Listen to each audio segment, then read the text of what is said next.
Hello everyone, welcome back to all on your YouTube channel science simplified. तो my dear students, जैसा कि आप सभी को पता है कि लास्ट क्लास में हमारा जो ये चैप्टर है human I and colourful world, ये चैप्टर हमने कर लिया था। ठीक है बच्चे, हमने चैप्टर की जो एक्सप्लेनेशन है वो कर ली थी। हमारी 3 क्लासेस हुई थी इस चैप्टर की, और आज की क्लास में हम क्या करेंगे, इस चैप्टर के क्वेश्चन आंसर। ठीक है बच्चे, क्योंकि ये होता है कि चैप्टर एक बार ही समझ लिया तो नोटबुक बनानी होती है सभी बच्चों को, है ना, क्योंकि आपके क्लास टेस्ट होते हैं। फिर ये तो है नहीं कि डेली आप चैप्टर पढ़ोगे बार बार, तो चैप्टर तो आपने समझ लिया ना एक बारी। अब आपको नोटबुक बनानी है, तो उसके लिए ये वीडियो है जो बहुत हेल्पफुल रहेगी। ठीक है बच्चे, तो मैं बता देती हूँ। अच्छा, एक बारी कई स्टूडेंट्स जैसे फर्स्ट टाइम क्या आप तो यही वीडियो देख रहे हो, है ना। तो बच्चे, इस चैनल पर आपको साइंस का पूरा सिलेबस मिलेगा 8th 9th 10th के लिए, और 11th 12th का फिज़िक्स का। ठीक है बच्चे, और सिर्फ सिलेबस ये नहीं कि मैं सिर्फ चैप्टर करवाती हूँ, चैप्टर से रिलेटेड जितना भी कंटेंट है मैं आपको प्रोवाइड करती हूँ। जैसे सभी क्वेश्चन आंसर हो गए, तो ना आपको आपकी नोटबुक की टेंशन है, ना आपको किसी क्लास टेस्ट की टेंशन है, ना आपको फाइनल एग्ज़ाम की टेंशन है। ठीक है, till the last time I will be with you. Okay बच्चे, हमेशा मैं आपके साथ होंगी। आप जो बोलोगे वो चैप्टर मैं आपको करवा भी दूँगी, ऐसी भी कोई प्रॉब्लम नहीं है। ठीक है जी, तो इस चैनल पर ये सब होता है, ये आपके लिए इन्फॉर्मेशन है। अगर आप चैनल पर नए आए हो तो चैनल को सब्सक्राइब जरूर कर लेना बच्चे। ठीक है, चलो हम स्टार्ट करते हैं। अब हमारा ये इन टेक्स्ट का फर्स्ट क्वेश्चन है। ठीक है, इस चैप्टर में एक ही इन टेक्स्ट आया था, तो देखते हैं आज कि अगर थोड़ा बहुत इन टेक्स्ट के क्वेश्चन कर लेंगे, क्योंकि पूरे करेंगे मे भी क्लास ज़्यादा लेंथी हो जाए, है ना। तो let us see what happen there. First question है हमारे पास, what is meant by power of accommodation of the eye. हमने जब चैप्टर स्टार्ट किया तो सबसे फर्स्ट पैराग्राफ में यही टॉपिक था, पावर ऑफ एकोमोडेशन। ठीक है, तो मैं पहले बिल्कुल सिंपल लैंग्वेज में आपको बताती हूँ पावर ऑफ एकोमोडेशन क्या होता है। आप कहीं बैठे हो किसी लोकेशन पर, किसी ग्राउंड में, ठीक है, और आपको किसी ने कहा, ओए वो देख कितना सुंदर वो पक्षी जा रहा है, या कुछ भी मतलब, है ना, वो देख काइट उड़ रहा है। तो मे बी क्या है कि आपको वो प्रॉपरली ऐसे दिखाई ना दे जैसे उसको दे रहा है आपके फ्रेंड को। ठीक है, तो आप क्या करते हो, अपनी ना आई साइट है जो, उसको थोड़ा सेट करने की आप कोशिश करते हो। सेट करने की कोशिश इन द सेंस कि थोड़ा बहुत ऊपर नीचे हो के थोड़ा फोकस करने की कोशिश करते हो, चाहे उससे थोड़ा सा आपकी आइज़ पर इफ़ेक्ट भी पड़ता है। ठीक है बच्चे, लेकिन वो हम करने की कोशिश करते हैं। मतलब जो हमारी आई है उसकी जो फोकल लेंथ है उसको हम इंक्रीज़ करने की कोशिश करते हैं कि दूर है जो ऑब्जेक्ट है हमारे उसके लिए। ठीक है बच्चे, यानी कि हम हमारे आई लेंस को एडजस्ट करने की कोशिश करते हैं। ओके, और ये जो एबिलिटी होती है बच्चे, इसको हम बोलते हैं पावर ऑफ एकोमोडेशन। ओके जी, तो सिंपल लैंग्वेज में अब समझ आ गया होगा। अब ये देखो कि नोटबुक में आपने कैसे लिखना है इसको। When the ciliary muscles are relax. ठीक है, हमारी आई में डिफरेंट डिफरेंट जो पार्ट होते हैं, हमने आई का डायग्राम किया था, लेबलिंग, उसके पार्ट, फंक्शनिंग, सब कुछ हमने किया था। ठीक है, तो जो सिलेरी मसल्स होती हैं हमारी, जब वो रिलैक्स होती हैं तो जो हमारा आई लेंस होता है वो क्या होता है, थिन हो जाता है। आई लेंस थिन होने का मतलब क्या है कि आपकी जो फोकल लेंथ होती है वो इंक्रीज़ कर जाती है, और जो दूर के ऑब्जेक्ट होते हैं वो हमें क्लियरली दिखाई देते हैं। ठीक है जी, हम जोर डालते हैं अपनी आंखों पर उसको देखने के लिए। तो जब हमने पास वाले ऑब्जेक्ट को क्लियर देखना है तो हमारे जो सिलेरी मसल्स हैं वो कंट्रैक्ट हो जाती हैं, उससे जो आई लेंस है आपका वो क्या हो जाता है, थिकर हो जाता है। ठीक है जी, तो जो फोकल लेंथ होती है आई लेंस की डिक्रीज़ हो जाती है, और डिक्रीज़ होना मतलब जो आपको पास वाले ऑब्जेक्ट हैं वो प्रॉपरली क्लियरली दिखाई देते हैं। Hence the human eye lens is able to adjust its focal length to view both distant and nearby object on the retina. तो क्या होता है बच्चे, जो आपकी ह्यूमन आई होती है वो क्या करती है, एबल हो जाती है फिर, यानी कि हम फिर देख पाते हैं दूर की भी और पास की भी चीज़ों को। ठीक है जी, this ability is called the power of accommodation.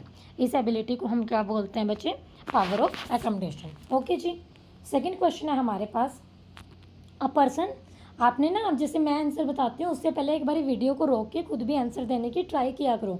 आपको अपना फीडबैक लेना बहुत ज़रूरी है बच्चे। ठीक है, कभी भी क्वेश्चन आंसर लगाते हो ना, पहले खुद ट्राई किया करो, उससे आपको अपनी कमी पता चलेगी और नेक्स्ट टाइम फिर वो प्रॉब्लम आपको नहीं आएगी।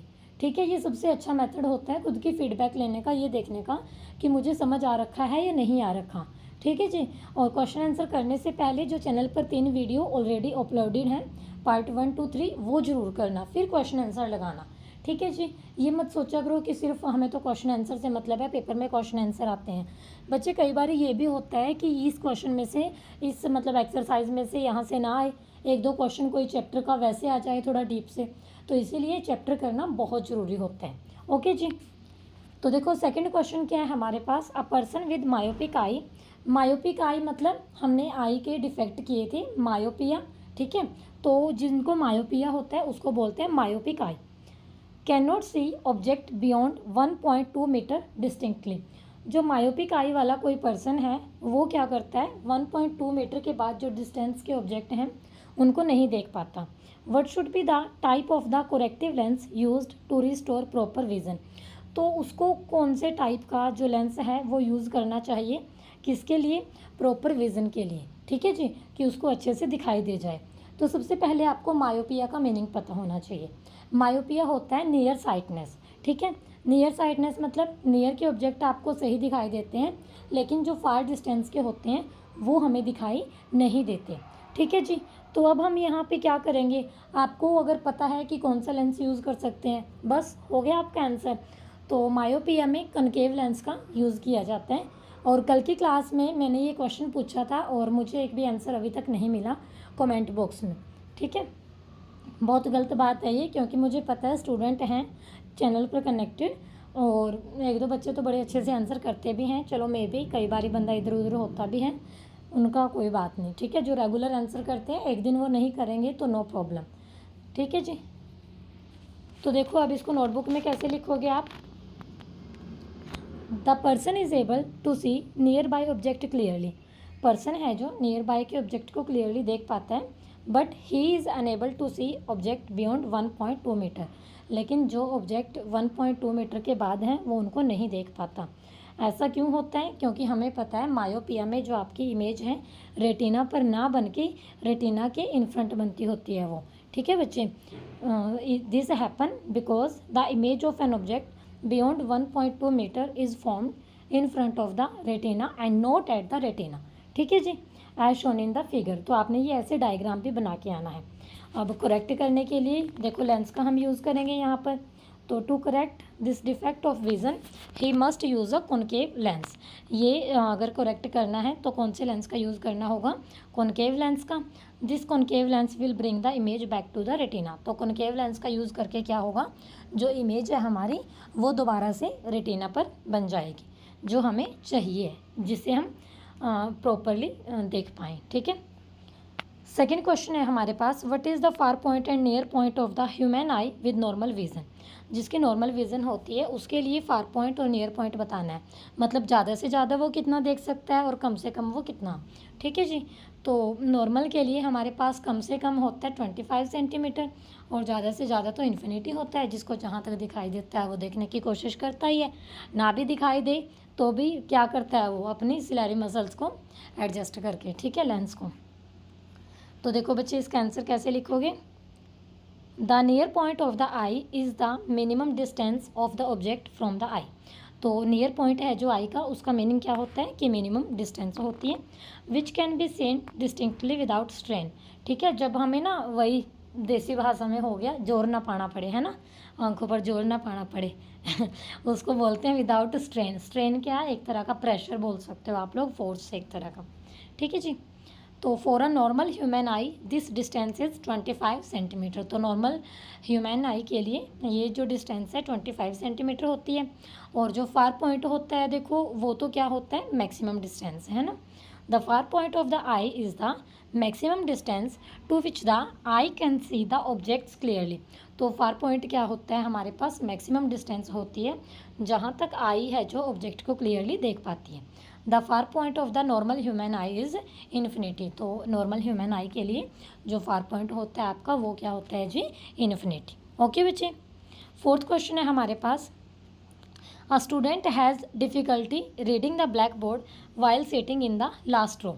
स्टूडेंट है जो लास्ट रो में बैठा हुआ है, उसको है ना ब्लैक बोर्ड पर टीचर ने जो लिखा है उसको नहीं दिखाई दे रहा भाई, उसको धुंधला धुंधला दिखाई दे रहा है, उसको प्रॉपरली नहीं समझ आ रहा कि टीचर ने क्या लिखा है। ठीक है, what could be the defect the child is suffering from. तो आपने बताना है कि उस बच्चे को कौन सी कमी है उसकी आंखों में, नियर साइटनेस है या फार साइटनेस है, and how can it corrected, और इसको कैसे करेक्ट कर सकते हो। तो देखो लास्ट रो में वो बैठा है और ब्लैक बोर्ड उससे दूर है ना, तो हमें उसको क्या है, पास का दिखाई दे रहा है, दूर का दिखाई नहीं दे रहा। तो पास का जब दिखाई देता है, दूर का नहीं दिखाई देता, दैट इज़ नियर साइटनेस, यानी कि मायोपिया। और मायोपिया को कैसे करेक्ट किया जाता है, by using concave lens. Okay जी, तो देखो अब इसको कैसे लिखोगे आप लोग। A student has difficulty in reading the black board while sitting in the last row. Okay, it shows that, यहाँ से हमें क्या पता लगता है, he is unable to see distant object clearly. जो दूर के ऑब्जेक्ट हैं उसको वो साफ दिखाई नहीं देंगे। He is suffering from myopia, किससे सफ़र कर रहा है वो, मायोपिया से। And this defect can be corrected by using a concave lens. कैसे हम इस डिफेक्ट को ठीक कर सकते हैं, कॉनकेव लेंस का यूज़ करके। ओके जी, समझ आ रहे हैं ना क्वेश्चन सभी को, इसीलिए मैं पहले थोड़ा सिंपल लैंग्वेज में एक्सप्लेन करती हूँ और बाद में वो बताती हूँ कि आपने इसको ऐसे लिखना है, ताकि ग्रामेटिकली आपको प्रॉब्लम ना हो। ठीक है बच्चे, अब हम ना थोड़े 4-5 क्वेश्चन एंड टेक्स्ट के और कर लेते हैं, ताकि कल की क्लास आपकी ज़्यादा लेंथी ना हो और आज की भी ज़्यादा छोटी ना हो। ये MCQ हैं, ये मेरे साथ साथ आप लोग भी करोगे। ठीक है, पहले आप लोग करोगे, फिर मैं आंसर बताऊँगी आपको। ठीक है बच्चे, और मैं यहाँ पर एक बात और बता देती हूँ आपको, ये जैसे MCQ हैं, इनको आप लोग ना सीरियस नहीं लेते। आप लोगों को ये है बस क्वेश्चन का आंसर लिखना है। बच्चे, आपका जो फाइनल एग्ज़ाम होता है उसमें हर एक पोर्शन में आपके पास 3 से 5 तक MCQ आते हैं। कई बार 3 आ जाते हैं, वो 4 ऑप्शन में, 1-2 आपका फिलअप में आ जाता है, और कई बार 5 आ जाते हैं। ठीक है, और वो MCQ कहीं और से नहीं होते, वो यही MCQ होते हैं। हाँ जी, ये वही MCQ हैं। ठीक है, पेपर में जो आपके आते हैं फाइनल एग्ज़ाम में। और ये तो सिर्फ ये मैंने आपके हरियाणा या फिर CBSE ICSE बोर्ड के फाइनल एग्ज़ाम की बात कर ली। ये MCQ है जैसे अपने हरियाणा में या फिर किसी भी अदर स्टेट में जो कॉम्पिटिशन्स के एग्ज़ाम होते हैं, ये वहाँ भी बहुत काम आते हैं। जैसे 10th के बाद आप 11th 12th करोगे, नीट करोगे, ये वो है ना, तो उनमें क्या होता है, ये MCQ क्वेश्चन ही तो आते हैं। तो ये बेसिक आप लोग भूल जाते हो, जबकि ये होता चैप्टर में से ही है। ठीक है, फिर आप लोग कहते हो कि पता नहीं कहाँ से आया था क्वेश्चन, मैंने तो चैप्टर भी पढ़ा था, मेरा तो हुआ नहीं। तो ये वहीं से होते हैं बच्चे, जब भी MCQ का लेवल आना शुरू होता है, ईजी टू आपका जो हाई लेवल है जो वो जाता है। ठीक है बच्चे, तो आपने ध्यान से करना है। तो फर्स्ट क्वेश्चन है बच्चे हमारे पास, the human eye can focus object at different distances. ये बोल रहा है कि जो ह्यूमन आई होती है वो फोकस करती है जो अलग अलग डिस्टेंस पर रखे हुए ऑब्जेक्ट को। दूर रखा है उसको भी देखने की कोशिश करेगी, पास रखा है उसको भी। Bye adjusting the focal length of the eye lens, कैसे कोशिश करती है देखने की, जो आई का लेंस होता है ना उसको एडजस्ट करके। ठीक है जी, दिस इज़ ड्यू टू, तो ये किसकी वजह से होता है, इस फिनोमिना को हम क्या बोलते हैं। फर्स्ट है यहाँ प्रेस बायोपिया। तो जहाँ तक मेरे याद है प्रेस बायोपिया तो एक डिफेक्ट था ना। अच्छा, पहले आप लोग अपना आंसर लिखो, जस्ट मैं 5 सेकंड दे रही हूँ आपको, अपना आंसर लिख लो तब तक आप लोग अपनी नोटबुक में। और ऑनेस्टली आपने फिर चेक करना आपका ठीक है या गलत है, और लास्ट में मुझे कमेंट करके बताना है कि आज जितने MCQ थे तो आपके कितने ठीक हुए हैं। ठीक है जी, चलो लिख लिया होगा आपने। अब देखो, अब सुनो एक्सप्लेनेशन इसकी। ए है प्रेस बायोपिया, प्रेस बायोपिया हमारे पास एक डिफेक्ट है। ठीक है, बी है हमारे पास एकोमोडेशन। तो एकोमोडेशन की अभी डेफिनेशन की थी, मुझे तो इसका यही आंसर लग रहा है क्योंकि यही डेफिनेशन बताई थी मैंने आपको। ठीक है, आपको कुछ और लग रहा हो तो आप देख लो भी, अपने आंसर पर रहो, मेरे के साथ ना जाओ। ठीक है, अभी जब तक हम नहीं आंसर देखते।